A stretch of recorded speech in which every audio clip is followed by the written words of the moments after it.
itself as an object to help to explain key dynamics that are shaping contemporary politics today. Now, the key tension that will be outlined within the documentary is between two forces that are helping to define contemporary events today. So on the one hand, it's humanitarian impulse towards greater human security and development, and on the other hand, it's forms of coercion and consent that are being mobilized in order to achieve these goals. And what I hope to do is show how these two rationalities are embodied in the drone, and to get at how this tension through the drone produces certain kinds of politics around the world. And I'll do this by examining three things.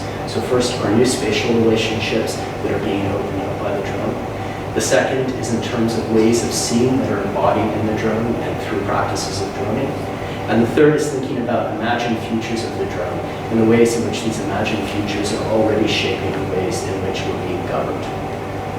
In terms of audience, it would be pitched and sort of aimed at a UK broadsheet audience who has sort of a passive familiarity with international affairs, but not necessarily too keen in with the finer details.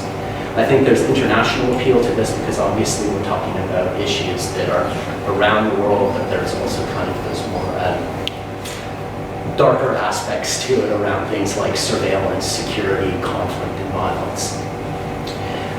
I think I would have to contend with the fact that a prospective audience is going to have sort of very strong views about drones, and there's going to be a diverse sort of set of views around the audience. And so I think one of the things that the documentary would need to do is to show people that standard ways of thinking about drones that are sort of prevalent within popular discussions aren't necessarily the best ways of getting at what is at stake politically.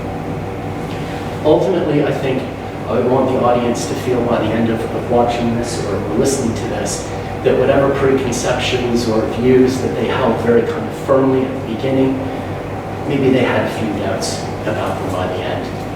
And I think in doing so, by shedding new light on both drones and world politics, I would hope that they would be able to see that these processes and outcomes are neither natural nor inevitable.